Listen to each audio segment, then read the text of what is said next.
Witam w serii 5 ciekawostek na kanale Podróże te małe i te duże. Dzisiaj poznamy 5 fascynujących ciekawostek na temat Bieszczadów. Zapraszam na film.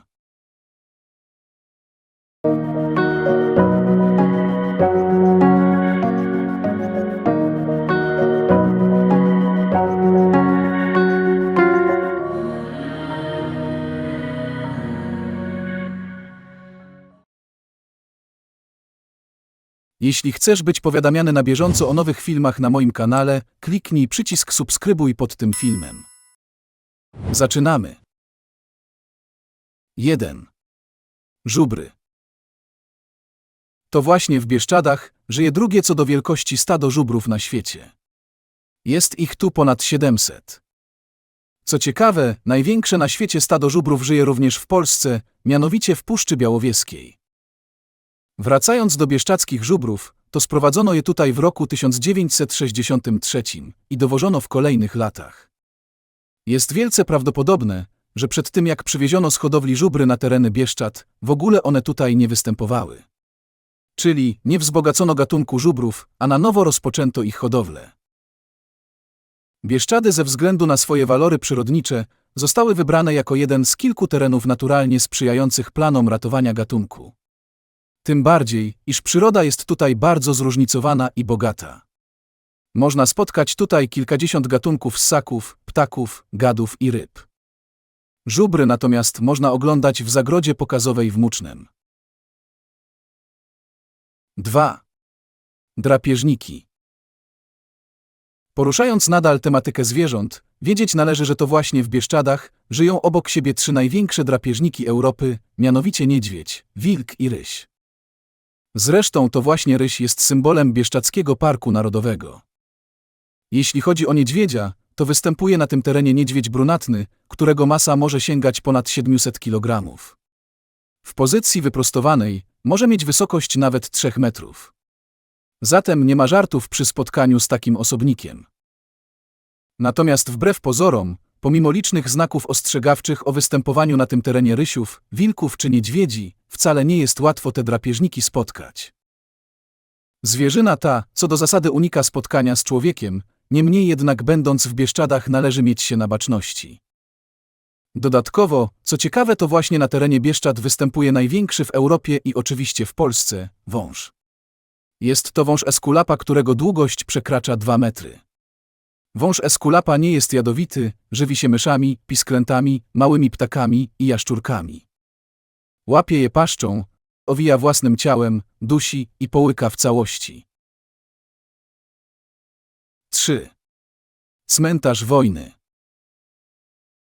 Przez Bieszczady przebiegał ogromny fragment frontu I wojny światowej. To tutaj rozgrywało się wiele walk między armią Cesarstwa Austro-Węgierskiego a wojskami rosyjskimi. Pozostały liczne ślady walk, chociażby w formie okopów i umocnień, które można znaleźć między innymi na zboczach Tarnicy czy Halicza. Front przetaczał się przez te tereny kilka razy, a żołnierze ginęli nie tylko od obrażeń na polu walki, ale i wyników chorób, wycieńczenia i zimna. Szacuje się, że na terenie Bieszczad w czasie I wojny światowej zginęło od 100 do 150 tysięcy ludzi.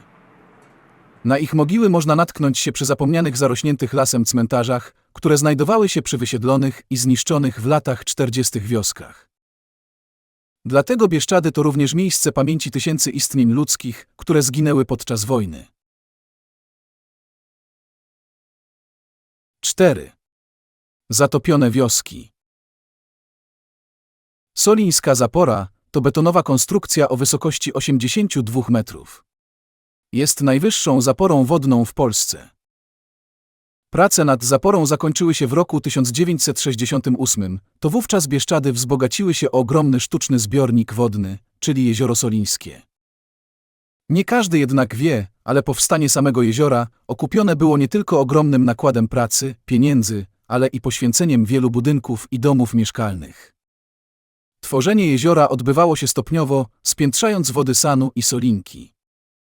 Finalnie wody zalały aż 5 wsi, których to mieszkańców przesiedlono. Podczas napełniania zbiornika zatopione zostały w całości wsie Solina, Teleśnica Sanna, Chorodek, Sokole, Chreft i duża część Wołkowy. Ruiny budowli do dziś spoczywają na dnie jeziora, stanowiąc niejednokrotnie atrakcję dla nurków. 5. Chatka Puchatka. Chatka Puchatka to kultowe miejsce w Bieszczadach, położone na wysokości 1232 metrów nad poziomem morza, na szlaku biegnącym przez Połoninę Wetlińską. Jako schronisko została zbudowana w latach 50. XX wieku. Nazwa Chatka Puchatka nawiązuje do imienia bohatera opowiadań Milna o Kubusiu Puchatku, a wymyślił ją żeglarz Leonid Teliga, kiedy w jednym z wywiadów wspomniał, że samotność na statku płynącym po oceanie jest podobna do tej, jaką odczuwać może turysta nocujący w osnutej mgłami chatce Puchatka w Bieszczadach.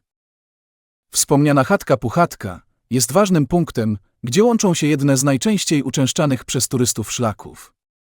To doskonały punkt obserwacyjny, w którym można odpocząć i poczuć ducha Bieszczad. Chatka została przebudowana i unowocześniona. Dziś oferuje turystom schronienie, prąd, toalety, a nawet bufet i sklepik z pamiątkami. Niestety, w przeciwieństwie do dawnej Chatki Puchatka, w tej nowej na razie nie wolno nocować. Dlatego obiekt zmienił nazwę, teraz nazywany jest oficjalnie schronem turystycznym, a nie schroniskiem górskim.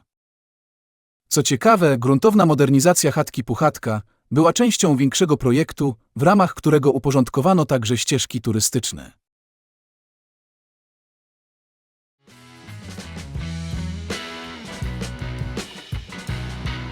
To niestety już ostatnia ciekawostka w tym filmie, ale nie ostatnia na moim kanale. Jeśli chcesz dowiedzieć się o innych ciekawostkach z regionu, chcesz zobaczyć naszą wyprawę na bieszczadzki szczyt Smerek, zapraszam na film o Smerku na moim kanale. Dziękuję za uwagę i do następnego filmu.